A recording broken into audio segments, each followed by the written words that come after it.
Opposition leader Peter Dutton stepped up to the mic on Insiders this week. Peter Dutton, welcome to the program. Thanks, David. The interview opened with questions on the Australian energy crisis. In a turn of events that everyone saw coming, according to Dark Lord Dutton at least, the energy crisis is all Labor's fault. Labor, Chris Bowen. Labor, Chris Bowen. Chris Bowen. Labor, Chris Bowen. Labor, Chris Bowen. Labor's Chris Bowen. In simple terms, the current crisis in the Australian energy market is an issue that's been brewing away for many years. I'd hope that's something that most people can recognise. At the moment, we are facing, as you know, a very serious and challenging situation in the energy market, what some would describe, I think accurately, as a crisis setting. A decade of denial and delay is a decade too long. I'd also like to think that there aren't many people stupid enough to buy Sith Lord Peter Dutton's bullshit. What? As you're seeing from Chris Bowen, this argument that you can just pump more renewables into the grid, that's fine. I'm not opposed to that. But what we've seen over the course of the last couple of weeks is the fact that this is a problem of at night time, David. It's not a problem occurring during the daytime. Well, my point is that that's happening of a night time, the night time, the night time, the night time, the night time, the night time. So while Peter Dutton is struggling to get his head around the concept of renewable energy, Chris Bowen is making all sorts of sense and talking about things that were taboo under a coalition government. This is a problem of at night time, David. It's not a problem occurring during the daytime. Yes, you can say the wind doesn't always blow and the sun doesn't always shine. Well, the rain doesn't always fall either, but we manage to store the water. We can store the renewable energy if we have the investment. And that is investment that has been lacking for the last decade. That's the problem. Refreshing. Refresh. Refresh. Refresh. Refresh. Refresh. Refresh. Refresh. Refresh. Refresh. Refresh. Refresh. Refresh. Refresh. Dutton then goes on to explain how the coalition government that he was a part of knew about all of these issues. The mechanisms are there. They were there for Angus Taylor. All of the same policy settings, all of the same ingredients were known. We knew that Ukraine was an issue. And it was a failure of Chris Bowen. But rather than address them at the time, they just kicked the can down the road, choosing to delay the announcement that energy prices would increase until after the federal election. But yeah, sure, blame the guy that's been in the job for 3 weeks. Under our government, under the coalition, we reduced the price of electricity. Yeah, I'm not sure how much truth's in that. The market's been volatile at best. So far, the Labor government has managed to avoid the load shedding that had been seen under the coalition. So by that measure, given the state of the system, you'd have to say they've done a good job to date. The Dark Lord's not excited. Well, David, I wouldn't get too excited about the first 14, 21 days of this government. Well, you have been. You've been accusing Chris Bowen of mismanaging this energy crisis, not using the tools at his disposal. Point is, he has. This is where the Dark Lord starts tying himself in knots. On the one hand, if something's bad, it's all Labor's fault. If something goes well, they've only been in government for 2 to 3 weeks, so they can hardly take the credit. So transparent. Here we have a case study. This is what happens when you put someone up in front of the media that's used to being able to lead the direction of an interview and avoid questions without being pressed. Okay, what about the 43% target that is now Australia's new emissions target for 2030? Do you support it? It's a simple question, yes or no. Well, I'm happy to see it go much higher, David. But on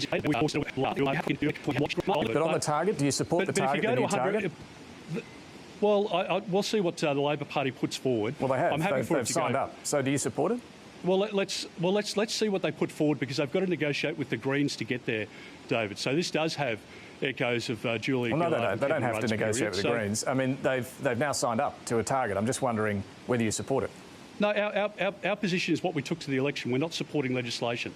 And we've been clear about that. No, but the target itself, I know you're not supporting the legislation, but the target, 43% by 2030, what's your view? Well, our view is that we will end up... I mean, people haven't... No, I know you're not supporting the legislation, but you are opposed to the target, Australia's target now, of 43% by 2030. David, the target is an issue for the government. That's, But we've been clear at the last election as to our position, and that's not changing. So after all that, I'd say the answer's no. The coalition do not support the 43% target.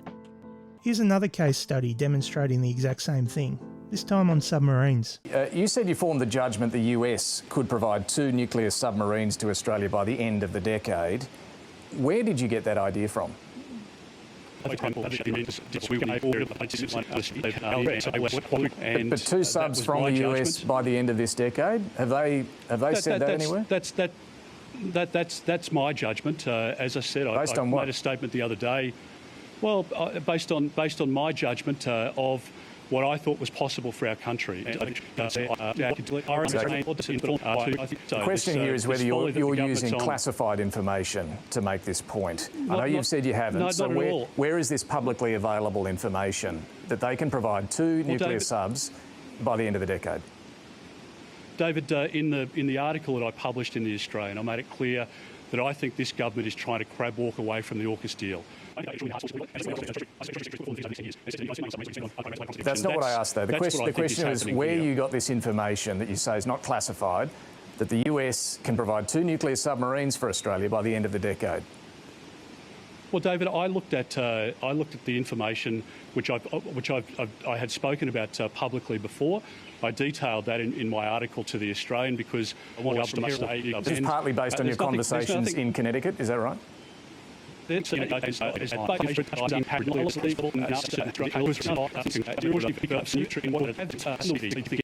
he really bangs on without actually answering the question, doesn't he? Just kept digging on that one.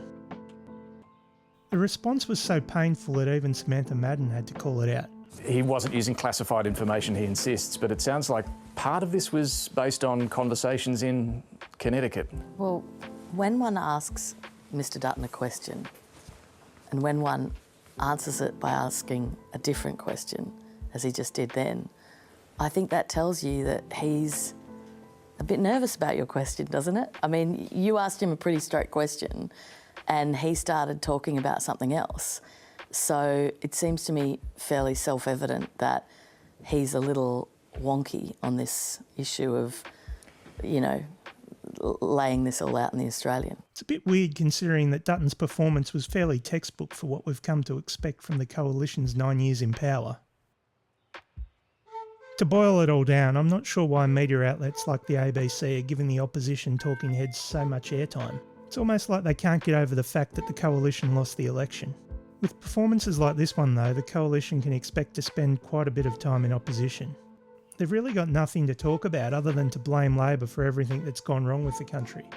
They're assuming that the Australian public are too stupid to realise that Labor have been in charge for all of 3 weeks, and that Labor have 9 years of neglect to clean up after. And quite frankly, the Labor government has had 9 years in opposition to prepare. This is a huge problem for Mr Albanese. There's a huge credibility problem here because Mr Albanese promised workers, and he said absolutely he would support a 5.1% increase in wages during the election campaign, and he's now broken that promise. And he has to explain to the Australian public why they should trust him.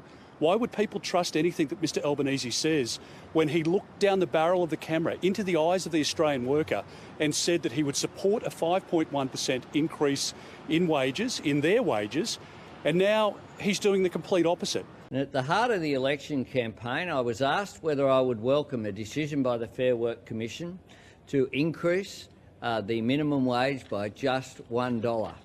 And today they have done just that. And when I was asked would I welcome a decision, I said absolutely. A 5.2% increase granted by the Fair Work Commission to all those who are on the minimum wage.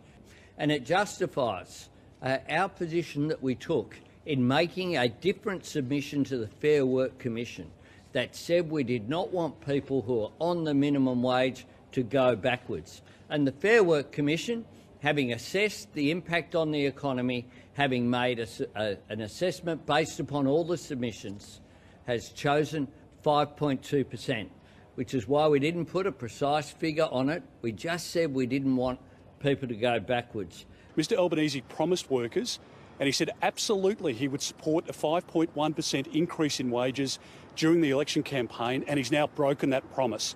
If this is the standard of opposition we're going to see for the next 3 years, the Coalition can expect to stay in opposition for quite some time. As much as I may think that they deserve it, I think it'll also be to the detriment of Australian politics. In my opinion, good governments need good opposition. Without good opposition, governments risk going stale with no one to hold them to account, press them to do better, or provide a viable alternative come election time. If this week's performance from Peter Dutton is any indication, I'd be surprised if he's still the opposition leader in 12 months' time. See ya.